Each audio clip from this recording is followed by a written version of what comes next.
Saya ajarkan zikir ini tidak main-main.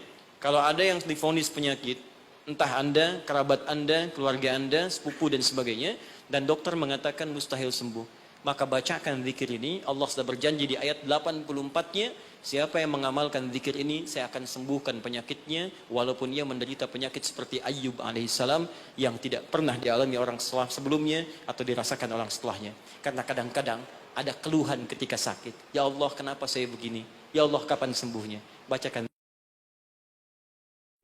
Bagaimana cara berintrospeksi di bulan ini?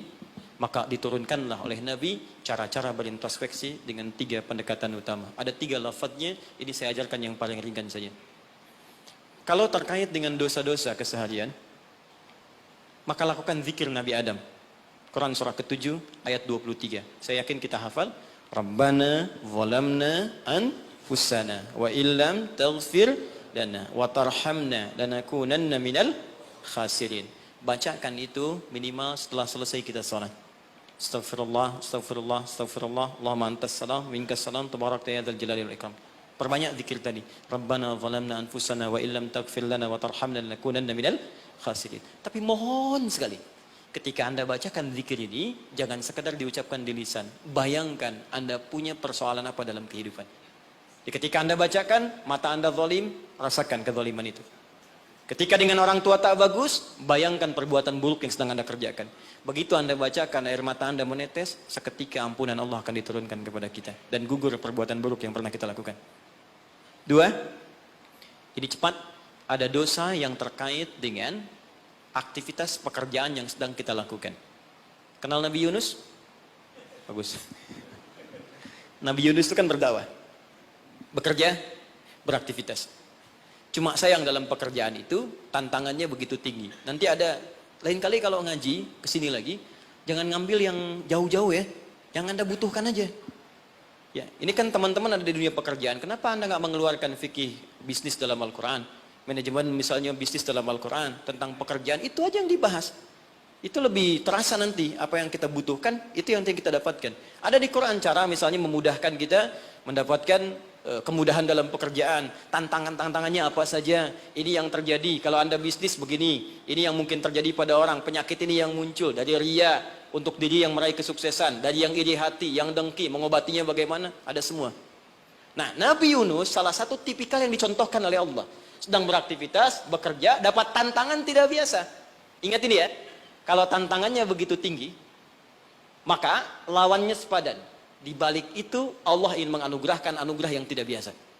Karena ujian berat tidak akan diberikan pada orang kecil. Ya, jadi kalau Pertamina misalnya sedang menghadapi ini sesuatu yang besar, tantangan besar, artinya di balik itu ada anugerah besar yang akan dihadapkan kepada Anda.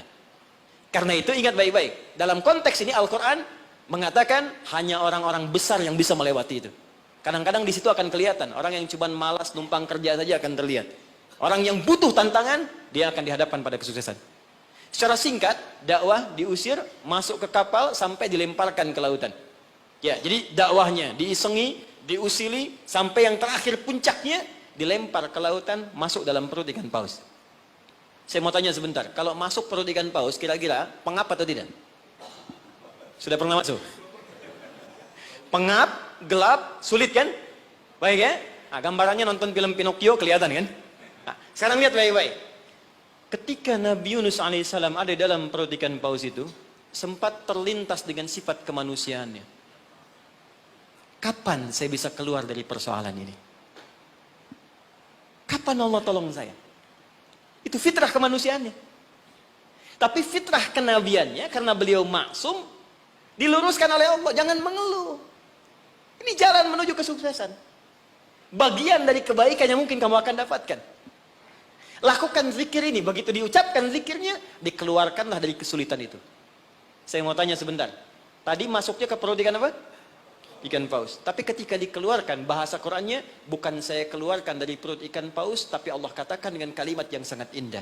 Di ujungnya ditutup, siapapun yang punya persoalan yang sama seperti Yunus, kalau melakukan zikir yang sama, aku akan bebaskan dari setiap kesulitan aktivitas yang sedang ia lakukan.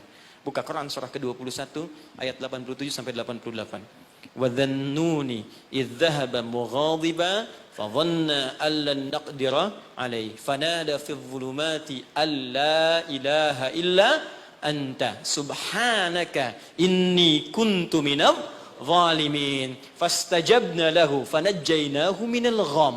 Masuk ke perut ikan paus tapi dikeluarkan bahasanya menggunakan gham. Apa itu gham? Gham itu secara singkat awan gelap yang menaungi, ghammun. Orang Arab menggunakan kalimat gham pada setiap peristiwa yang membuat kita gelap, pengap, lelah, capek. Anda yang ngajukan tender, Anda yang dapat proyek diserobot oleh orang lain, bukankah tiba-tiba merasa lemas? Langsung gelap, padahal matahari begitu terang. Jadi nggak enak makan, jadi lunglai, tiba-tiba stres. Ya, dirawat saja. Anda yang mencoba melamar, tiba-tiba dipinang oleh orang lain. Ya, gelap, capek, lunglai. Ya, gelap, itu gham namanya. Jadi, maaf, ada orang yang memang nggak masuk ke perut ikan paus, tapi mengalami peristiwa yang luar biasa. Tantangan besar, jahilin orang, oh, kok mesti saya? Tiba-tiba keluar di lisan, ya Allah, kenapa saya? Saya tahajud, saya puasa juga. Saya baca Quran juga, ya Allah. Apa kurang saya? Kurang sabar. Ya, ternyata kadang-kadang terucap teman-teman sedang kerja, ya, bebannya begitu tinggi. Udah gali-gali, udah tahajud, minyaknya nggak dapet. Ya, atau tiba-tiba sudah dibilang nggak dapat terus diambil orang gitu. Apa yang harus dikerjakan? Itu pernah terjadi. Kata Allah, lakukan zikir Nabi Yunus alaihissalam. Ada yang salah dalam diri kita. Yang ngatur rezeki itu Allah. Jangan mengeluh. Ya, 2 kali lipat motivasi munculkan lagi, petakan lagi, tambah lagi pengetahuannya, kerja lebih maksimal lagi, maka pembukanya dibuka dengan kalimat zikir. Ini yang membebaskan kita dari kesulitan. Jadi kalau Anda sedang praktek, kerja dimanapun, offshore kah itu atau di darat kah, atau ada kesulitan di kantor, bacakan zikir ini. Ini bagian dari hal yang ketika kita bacakan bisa menghilangkan kesulitan yang kita sedang rasakan. Rabbana, masih ingat?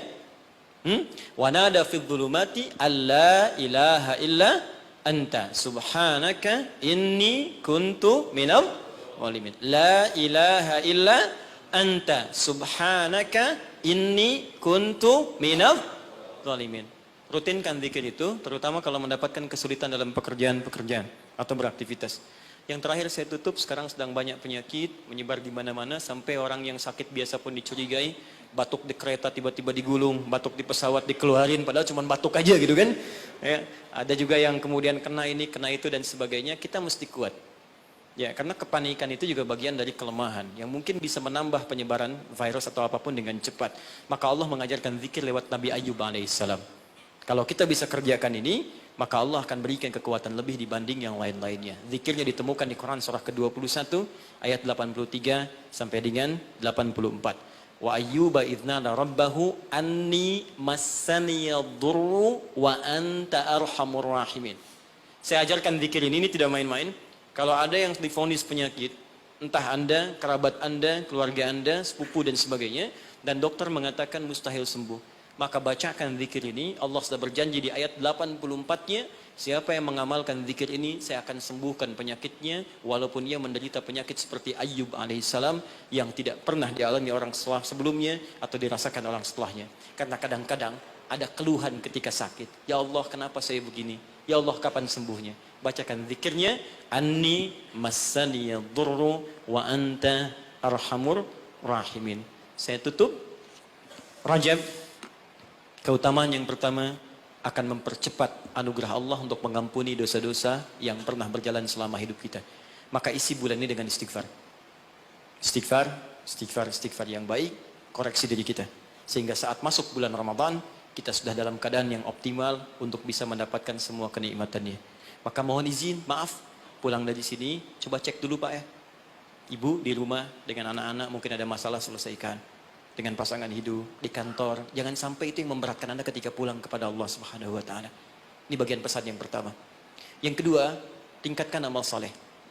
Ya, Ibnu Abbas mengatakan, orang yang sengaja maksiat di bulan Rajab, karena tadi ada ayatnya, maka dosanya 2 kali lipat di hari biasa. 2 kali lipat. Di orang yang bikin hoax sekarang ini, jadi buzzer, jadi macam-macam, itu 2 kali lipat dosa hari biasa. Bahkan zaman jahiliyah pun kalau muncul Rajab, itu puasa maksiat Pak, bisa puasa maksiat. Di orang jahiliyah, Abu Jahal dan kawan-kawan, itu kalau dicela di bulan Rajab, balasnya bulan depan. Jadi libur dulu gitu. Nah, sekarang orang jahiliyah aja takut bermaksiat di bulan Rajab. Maka bagaimana dengan kita yang masuk dalam nilai-nilai kebaikan? Ya, dua itu. Sama persis dengan orang yang berbuat baik, pahalanya 2 kali lipat di hari biasa. Itu nasnya ada tersambung pada Ibnu Abbas radhiyallahu taala anhuma. Dari sini Nabi menganjurkan kita kemudian mengistimewakan bulan ini dengan meningkatkan amal soleh. Saya tutup, ada satu amalan yang kalau Anda kerjakan bisa menggabungkan keseluruhan yang tadi. Amal itu disebut dengan puasa namanya. Saya ulang, amal itu disebut dengan puasa. Sebab orang puasa akan otomatis meningkatkan amal soleh yang lain. Orang puasa, sholat sunnah dikejar. Jangankan yang fardu. Anda nggak puasa, belum tentu sholat sunnah.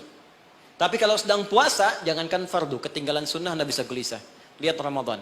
Ibu-ibu berani naruh sajadah, bertarung saat maghrib. Bukan untuk isya, untuk tarawih. Nyimpan sajadah saf paling depan. Ya, padahal tarawih hukumnya sunnah kan? Nah, jadi sunnah itu dikejar. Nggak ada yang minta dicari-cari. Anda Ramadan cari yatim. Yatim, fakir, macam. Kenapa? Sedang puasa. Yang kedua, puasa bisa menghambat maksiat. Nggak ada orang, demi Allah saya katakan, koruptor kalau puasa, nggak korupsi dulu. Ya, pencuri nggak nyuri dulu. Puasa. Karena psikologi orang puasa nggak mau berbuat maksiat, takut batal puasanya. Orang pemarah pun semarah-marahnya sedang puasa bisa berhenti marah. Buka jam 6, 6 kurang 5 diprovokasi. Dia diam aja. Istrinya nanya, "Papa nggak marah?" Ntar habis buka. Dia tahan. Nah, jadi tolong hidupkan bulan ini. Yuk kita mulai. Jangan coba dulu pelan-pelan ya, jangan langsung tinggi-tinggi ya. Sehari dulu puasa. Sekarang Kamis tunggu Senin. Karena kalau orang banyak puasa, kita puasanya akan lebih ringan. Ya, nanti kalau sudah Senin istirahat dulu, Kamis puasa lagi. Ya, supaya terbiasa nanti saat Ramadan kita sudah lebih sempurna. Tapi hati-hati karena bulan ini istimewa, dulu banyak orang abai tentang bulan ini sehingga ada orang-orang yang tidak mengerti berbuatlah dengan membuat hadis-hadis palsu. Ya, siapa yang puasa sehari bulan Rajab akan dapat begini. Siapa yang sholat pertama bulan Rajab diampuni semua dosanya. Pernah dengar hadis itu? Hadis itu palsu. Bahkan saking palsunya, di kitab hadis palsu pun tidak ditemukan. Saking palsunya. Tapi ada salah persepsi di masyarakat. Apa salah persepsinya? Dikira Rajab nggak ada keutamaannya. Karena yang diketengahkan hadis palsu, hadis palsu. Akhirnya orang malas puasa. Orang malas sholat malam. Padahal yang sahih ada. Jadi kalau ada yang sahih, kenapa menggunakan yang palsu? Jadi kalau Anda ingin sholat malam, sholat saja. Tahajud namanya. Silakan tahajud, perbanyak malam, tingkatkan ketaatan. Siangnya silakan puasa, gunakan yang sahihnya. Mudah-mudahan dosa kita diampuni oleh Allah Subhanahu wa taala.